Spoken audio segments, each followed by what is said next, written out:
Hi mga kaibigan, eto paalala sa mga baguhan pa lang dito sa Korea, mapa F6 ka man, E9, E7, or kahit hindi ka na baguhan or Korean citizen ka na, ito wag niyong gagawin.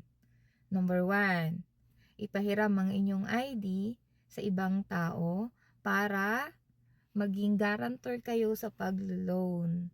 Huwag niyo pong gagawin yan, guys.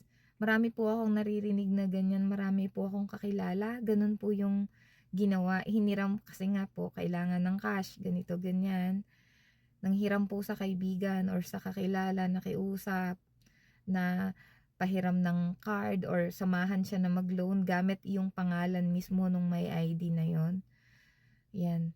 May kakilala kong ganyan, grabe. May pirmahan pa sila, guys. May pa-picture pa. Ilang buwan lang nagbayad. And bye-bye.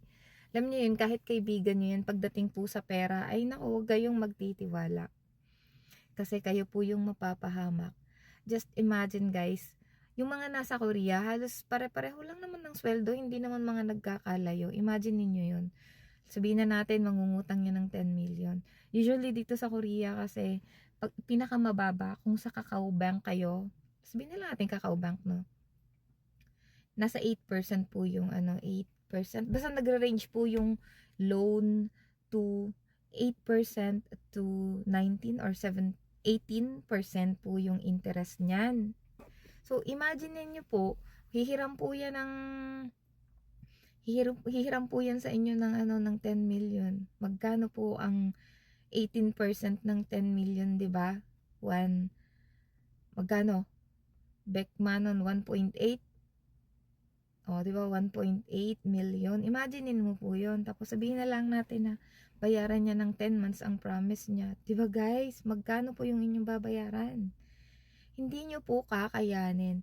Oo, sa una magbabayad yan, pero tandaan nyo, guys, ang tao pag nangungutang, ibig sabihin wala siya talagang pera or gipit siya and nahihirapan na siya na ganyan, tapos mangungutang pa, mas lalo yung mahihirapan makapagbayad.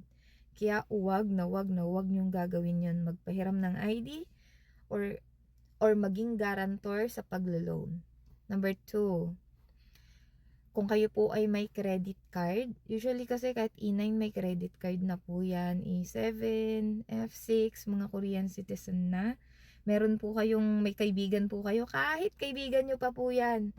Don't ever pumayag na gamitin yung inyong credit card sa pag-swipe, pag shopping, or di kaya sa pag cash loan gamit yung credit card.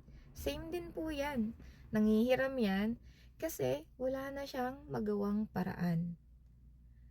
Sa una, babayaran po kayo niyan. Pero pag nakailang buwan po yan, tandaan nyo po, hindi ko naman nilalahat.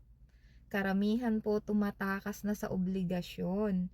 Kaya kung ayaw nyo pong magipit, ayaw nyo pong malagay sa alanganin, huwag nyo pong gagawin yung dalawang bagay na yun sa South Korea.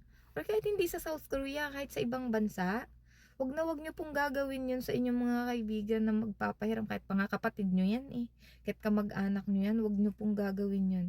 Magpahiram ng ID or maging guarantor sa utang, sa cash, sa loan, or magpahiram ng credit card. Grabe guys, mahirap maningil. Tandaan nyo yan. And nandito po kayo sa Korea para mag-ipon, hindi para magpautang. No?